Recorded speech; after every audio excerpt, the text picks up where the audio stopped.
Hello everyone, welcome to my channel. तो आज हम देखेंगे एक स्टोरी जिसका नाम है सच परफेक्शन की समरी। तो चलिए शुरू करते हैं। तो ये स्टोरी है जो वो एक पर्सन जिसका नाम है सोमा, उसके इर्द गिर्द घूमती है। सोमा एक स्कल्प्टर है, यानी कि मूर्तिकार है, जो कि बहुत ही खूबसूरत मूर्तियाँ बनाता है। और अब उसने एक मूर्ति बनाई है। पूरे 5 साल की मेहनत के बाद नटराज की मूर्ति बनाई है, जो कि बहुत ही खूबसूरत बनी है। उसकी लाइफ में इतनी अच्छी मूर्ति उसने नहीं बनाई। एक मास्टरपीस कह सकते हैं ऐसे जो उसने बनाया। नटराज होता है लॉर्ड शिवा की मूर्ति, जिसमें वो डांसिंग पोजीशन में खड़े होते हैं। तो आगे हम देखते हैं कि सोमा है जो बहुत खुश होता है अपनी इस मूर्ति के कंप्लीट होने पर, और वो चाहता है कि वो पूरी दुनिया को अपनी कला दिखाए कि उसने कितनी परफेक्ट मूर्ति बनाई है। और वो चाहता है इस मूर्ति को गांव के मंदिर में स्थापित किया जाए, और इसके लिए वो मंदिर के प्रीस्ट से मिलता है, पुजारी से मिलता है, और उसे बोलता है अपनी मूर्ति को मंदिर में स्थापित करने के लिए, जिसे वो पूर्णिमा के दिन स्थापित करना चाहता है। और पंडित को बुलाता है वो अपने घर मूर्ति देखने के लिए। और पंडित है जो वो मूर्ति देखकर बहुत ही हैरान होते हैं, क्योंकि इतनी अच्छी मूर्ति उसने कभी नहीं देखी थी। उसे लग रहा था जैसे साक्षात भगवान ही जो धरती पर आ गए हों। और वो सोमा को कहते हैं कि ये मूर्ति वो मंदिर में स्थापित नहीं कर सकते, क्योंकि ये लोगों की बर्बादी का कारण बन सकती है। इसके लिए तुम्हें इस मूर्ति को थोड़ा ख़राब करना पड़ेगा, थोड़ा तोड़ना पड़ेगा, तब हम इसे इस्टेब्लिश कर पाएंगे। पर सोमा है जो जिसने इतनी मेहनत से बनाई है, वो इस मूर्ति को ख़राब नहीं करना चाहता, नहीं तोड़ना चाहता, तो वो मना कर देता है। और उधर प्रीस्ट है जो वो भी मना कर देता है इस मूर्ति को मंदिर में इस्टेब्लिश करने के लिए। तो अब सोमा क्या डिसाइड करता है कि वो अपने इतने सालों की मेहनत को ऐसे नहीं जाने देगा। और वो क्या करता है कि अपने ही घर में एक रूम में इस मूर्ति को स्थापित करता है।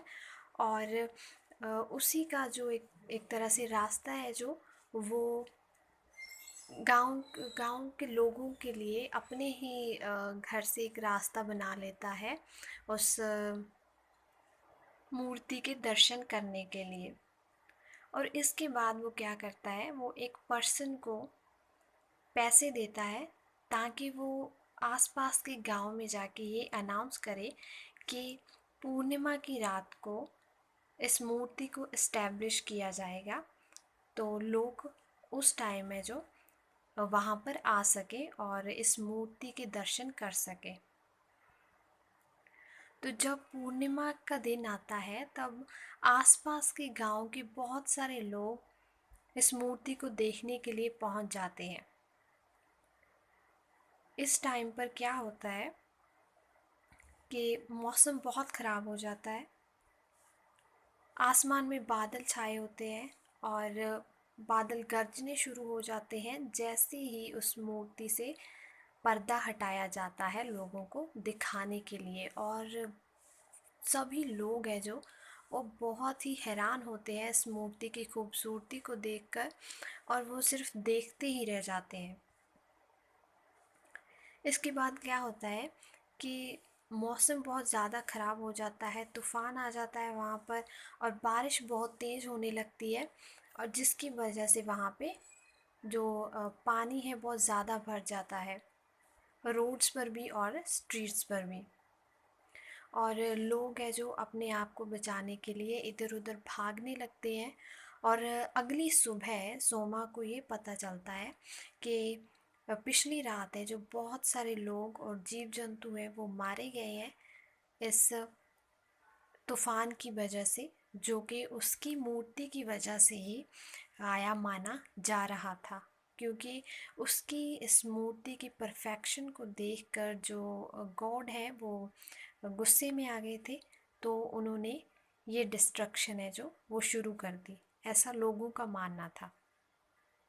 और फिर उसके पास बहुत से लोग आते हैं जो उसे ये रिक्वेस्ट करते हैं कि वो अपनी मूर्ति को थोड़ा सा बिगाड़ दे, ताकि उसकी परफेक्शन से जो भगवान को गुस्सा आया है वो उनका गुस्सा जो शांत हो सके। पर जो सोमा है वो इस बात के लिए नहीं मानता, और दूसरे दिन फिर से मौसम है जब वो ख़राब होना शुरू हो जाता है, लोग फिर चिंतित हो जाते हैं, क्योंकि सबको अपनी जान की परवाह हो रही होती है। तो सोमा क्या सोचता है कि अगर वो ही अपने आप को ख़त्म कर ले तो शायद ये डिस्ट्रक्शन है वो रुक जाएगी। पर उससे पहले वो क्या करता है, उस मूर्ति के दर्शन के लिए जाता है अपने घर पे। और जैसे ही वहाँ पे जाता है वो क्या देखता है कि उसका जो घर है वो टूट गया है, ख़राब मौसम और तूफ़ान की वजह से। और उसकी वजह से जो मूर्ति है उसकी पाँव की जो एक फिंगर है, उंगली है, वो भी टूट चुकी है, जिससे वो मूर्ति है वो अब परफेक्ट नहीं रही है। और दूसरी तरफ लोग देखते हैं कि अब जो मौसम है वो भी ठीक होना शुरू हो गया है, जो तूफ़ान है वो रुक चुका है, और वो ये मानते हैं सभी लोग कि ये भगवान ने किया है इस डिस्ट्रक्शन को रोकने के लिए। और उसके बाद उस मूर्ति को बड़े ही धूमधाम से गांव में स्थापित किया जाता है और सभी लोग उसकी पूजा करते हैं। बस ये स्टोरी यहीं पे ख़त्म होती है। आई होप आपको पसंद आई होगी। अगर पसंद आई हो तो वीडियो को लाइक कीजिएगा और चैनल को सब्सक्राइब कीजिएगा। Thank you. Have a nice day.